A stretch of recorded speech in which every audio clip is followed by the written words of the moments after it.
Tuit: mayor segregación racial de Estados Unidos ocurre domingos en la iglesia, según clérigo. Nota: para enviar este contenido a varios correos debe separar las direcciones email con una coma y espacio. Nuestro sistema permite un máximo de 5 destinatarios y un comentario de hasta 2,500 caracteres en el mensaje. Destinatarios: remitente.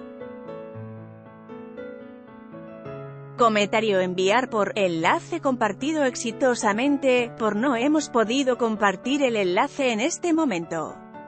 Inténtelo de nuevo más tarde.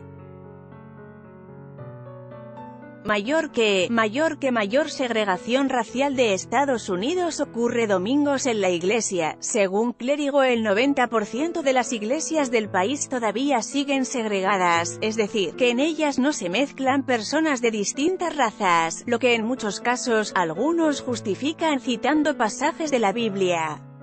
El mayor momento de segregación racial en Estados Unidos son los domingos a las 11 de la mañana, hora tradicional del servicio religioso en este país, afirma el reverendo Paul Smith, religioso y activista que en su día fue uno de los acompañantes del pastor Martin Luther King, 1929 a 1968. En una entrevista con F. Smith explica que el 90% de las iglesias del país todavía siguen segregadas, es decir, que en ellas no se mezclan personas de distintas razas, lo que en muchos casos, advierte, algunos justifican citando pasajes de la Biblia.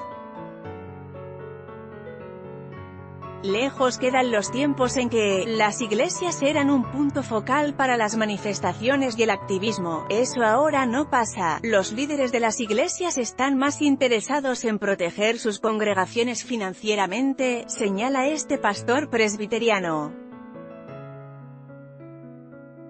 Estados Unidos reabre la investigación del asesinato racista de joven negro en 1955. Fue en la universidad donde Smith inició su activismo y conoció a sus mentores y amigos, Martin Luther King, y al pastor, ex embajador y activista Andrew Young.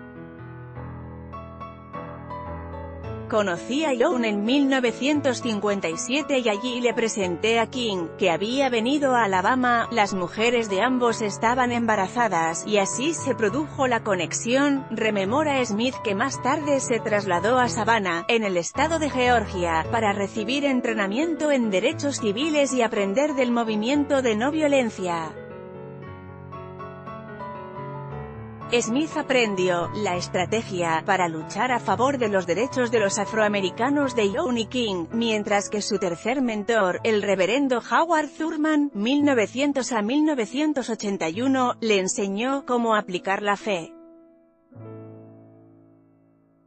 Desde entonces, ha habido muchos avances en Estados Unidos, pero Smith, de 84 años, recuerda que todavía se producen muchas injusticias y está en cuestión si el movimiento de no violencia funcionaría en la sociedad de hoy.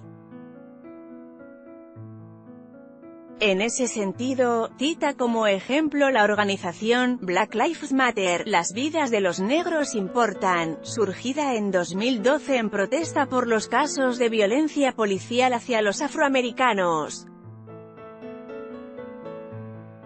El movimiento Black Lives Matter es gente enfadada, porque hay gente que ha recibido disparos, pero la ira nunca será una solución, reflexiona el reverendo. En nuestra época, nosotros usamos la ira para protestar de forma silenciosa, poniendo nuestro cuerpo por delante. Para este activista, otra de las diferencias respecto al pasado es que las nuevas generaciones cuentan con las redes sociales que, en su opinión, dirigen la narrativa, ya que antes había que buscar la información de otras maneras. Según Smith, en la actualidad es más complicado el activismo social y político, porque no hay líderes morales, lo que hay son activistas, pero sin una base moral. King atraía a millones de personas, tanto blancos como negros, remarca el reverendo, quien subraya que ahora los seguidores de los activistas son, sobre todo, afroamericanos. Aún así, hay figuras como la del pastor William Barber, que es lo más cercano a Martin Luther King, que busca organizar a los pobres y celebra manifestaciones pacíficas, indica Smith, quien destaca que en su día ellos recibieron el apoyo de otros religiosos blancos, lo que no se da en la actualidad.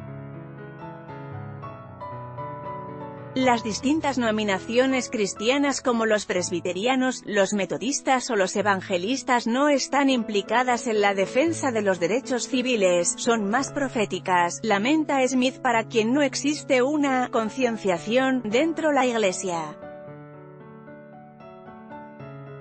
Este pastor se jubiló, oficialmente, en 2006, pero dice, entre risas, que en la práctica nunca lo ha hecho.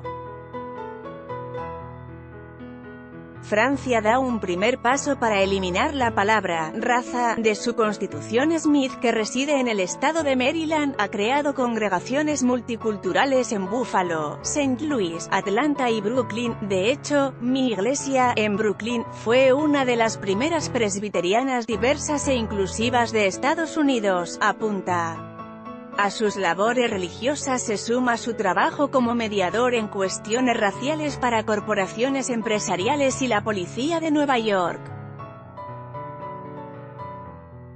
Todavía recuerda una protesta que hubo frente a un juzgado en Brooklyn, había más policías que manifestantes, y el capitán le llamó. Yo le pedí que retirara a los agentes porque al ser más la gente estaba intimidada y eso creaba enfado. Al final, el capitán accedió a replegar a un centenar de policías y la situación no se desbordó. Fue una cuestión de confianza, zanja Smith.